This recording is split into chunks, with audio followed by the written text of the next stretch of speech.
বসে যায়, এক হাতে সিরিয়াল চলতে থাকে গো, এক চোখ দিয়ে সিরিয়ালের দিকে তাকিয়ে থাকে, এক চোখ দিয়ে মোবাইলে তাকিয়ে থাকে, আর এক চোখ দিয়ে সন্তানকে দুধ পান করায়। এই সন্তান বড় হওয়ার পরে মাদ্রাসার দিকে কখনো ভালোবাসা হবে না। আপনার ছেলেকে মাদ্রাসাতে দিয়ে দেন, আপনার জীবনটা ভালো হয়ে যাবে, সাহাবা ইকরামের মতো হয়ে যান। মা আপনার মতো মা ছিল হযরতে খাদিজা, করুণপতি সম্পত্তি সমস্ত সম্পত্তি ত্যাগ করে নবী মুহাম্মদের সাথে বিবাহ বসে গেলেন। আপনার মতো মা ছিল সুমাইয়া, হযরতে সুমাইয়া রাদিয়াল্লাহু তাআলা আনহা। আপনার মতো একজন মা ছিল হযরতে সুমাইয়া রাদিয়াল্লাহু তাআলা আনহা। 18 বছর বয়সে আল্লাহর নবী সাল্লাল্লাহু আলাইহি ওয়াসাল্লামের কালিমা পড়ে মুসলমান হলেন। এই সময় ওপেন মুসলমানের দাওয়াত দেওয়া যায় না। হযরতে সুমাইয়া রাদিয়াল্লাহু তাআলা আনহা, হযরতে সুমাইয়া যখন কালিমা পড়ে মুসলমান হলেন গো, বাড়িতে গিয়ে সারা দিন কোরআন কারীম তিলাওয়াত করে, রাত্রে বেলায় গিয়ে বস্তিতে মহিলাদেরকে দিনের দাওয়াত দেয়। একে একে করে কিছুদিন যাওয়ার পর আবু জাহেলের কাছে এই খবর পৌঁছে গেল, এই আবু জাহেল হযরতে সুমাইয়া নামক এক মেয়ে লোক দিন কবুল করেছে। এই সুমাইয়া যেইভাবে দিনের দাওয়াত দিতেছে গো, যদি এইভাবে মহিলাদেরকে মেহনত করা হয় গো আবু জাহেল, তবে মুহাম্মদের দিন সারা দেশে ফেলে যাবে। সুমাইয়াকে যদি কাতাল করে দেওয়া হয় তবে দিন বন্ধ করা সম্ভব হবে। আবু জাহেল বললেন, হযরতে সুমাইয়াকে ধরে নিয়ে আসো। এর পরের দিন আবু জাহেল আর সাথে 2-3 সৈন্য নিয়ে চলে গেলেন। হযরতে সুমাইয়ার বাড়িতে গিয়ে বলে, রে সুমাইয়া, তুমি বলে দিন কবুল করে ফেলেছো রে সুমাইয়া। এ সুমাইয়া, তোমাকে বলতে চাই, নবী মুহাম্মদের দিন যদি না ছাড়ো রে সুমাইয়া, আমি আবু জাহেল তোমাকেও ছাড় দিব না। আমার মা ও ভগ্নী সকল আপনাদের মতো মা ছিল হযরতে সুমাইয়া। হযরতে সুমাইয়া বলে, আমি আবু জাহেল, আমি মুহাম্মদের দিন কবুল করে ফেলেছি।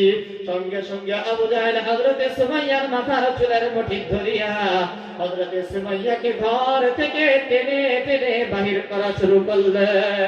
হযরতে সুমাইয়া কেঁদে কেঁদে দিয়ে বলে, আবু জাহেল রে, আমার চুল ধরে টেনো না, আমি আজকে 3 দিন যাবত খানা খাই নাই, 3 দিন থেকে আমি খানা খাই নাই রে আবু জাহেল, আমি 3 দিন থেকে খানা খেতে পারি নাই, আমার চুলের মুঠি ধরে টেনো না রে আবু জাহেল। হযরতে সুমাইয়ার অনুরোধ আবু জাহেল মানলেন না। হযরতে সুমাইয়াকে ঘর থেকে বাহির করা হলো।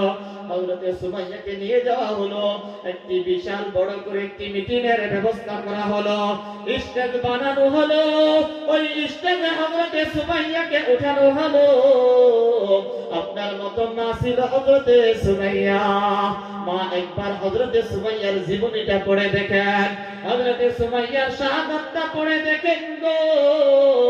ভুল পিটাই আবু জাহেল হাজার হাজার মানুষকে একত্রিত করার পর হযরতে সুমাইয়াকে হাজার হাজার মানুষের সাথে স্টেজে উঠাইয়ে 4 হাত, 2 হাত 2 দিকে, 2 পাও 2 দিকে দিয়ে রশি লাগাইয়ে টান টান করে বেঁধে ফেললেন। হযরতে সুমাইয়াকে বলা হলো, এরে সুমাইয়া, তুমি যদি দিনে মুহাম্মদ ছেড়ে দাও গো সুমাইয়া, তোমাকে আরবের রানী বানাইয়ে দেওয়া হবে। আর যদি হযরতে সুমাইয়া জিজ্ঞাসা করলেন, এরে আবু জাহেল, আমি জানতে চাই যদি আমি দিন না ছাড়ি, আবু জাহেল তুমি কি করতে চাও? হযরতে সুমাইয়ার প্রশ্নের জবাবে আবু জাহেল ডেকে ডেকে বলে, এরে সুমাইয়া,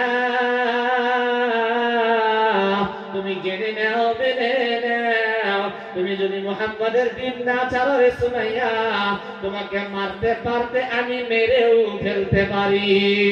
হযরতে সুমাইয়া ডেকে ডেকে বলে, এরে আবু জাহেল, তুমি যদি আমাকে মারতে মারতে মেরে ফেলো রে আবু জাহেল, আমি যেই দিনে মুহাম্মদ কবুল করেছি রে আবু জাহেল, আমি ওই দিন কখনো ছাড়তে পারি না। জুড়ে জুড়ে বলেন সুবহানাল্লাহ। আমার বন্ধুগণ, শুধু তাই না, হযরত সুমাইয়া রাদিয়াল্লাহু তাআলা আনহুকে টান টান করে বাঁধা হলো, শরীর থেকে একটি কাপড় খুলে ফেলা হলো। হযরত সুমাইয়া নিজের শরীরের দিকে তাকায় আর আকাশের দিকে তাকাইয়ে বলে, আল্লাহ, তোমার রহমতের নজরে তাকাইয়ে দেখো গো আল্লাহ, তোমার দিন কবুল করার জন্য গো আল্লাহ, এই ইহুদি কাফির আবু জাহেল দেখো আমাকে কিভাবে শাস্তি দিতেছে গো আল্লাহ। হযরত সুমাইয়াকে এক নয় দুই নয় এমন করে করে কাপড় খুলতে খুলতে শরীরের সারা কাপড় খুলে ফেলা হলো। শরীরে শুধু ছোট ছোট দুইটি কাপড় বাকি রেখে আবার জিজ্ঞাসা করা হলো, রে সুমাইয়া, মুহাম্মাদের দিন তুমি ছাড়বে কি ছাড়বে না? যদি দিন না ছাড়ো তবে তোমাকে আমি এখন বিরাট বড় বল্লম দিয়ে মেরে ফেলবো। হযরত সুমাইয়া বলে, আমাকে মারতে মারতে একবার নয় দুইবার নয়, রে আবু জাহেল, তুমি আমাকে যদি 70 বার যেমন টাকার পরেও 70 বার মেরে ফেলো রে আবু জাহেল, আমি যেই দিন কবুল করেছি এই দিন কখনো ছেড়ে দিতে পারি না। হযরত সুমাইয়া রাদিয়াল্লাহু তাআলা আনহার কথা শুনে আবু জাহেল রেগে গেলেন, আবার বিরাট বড়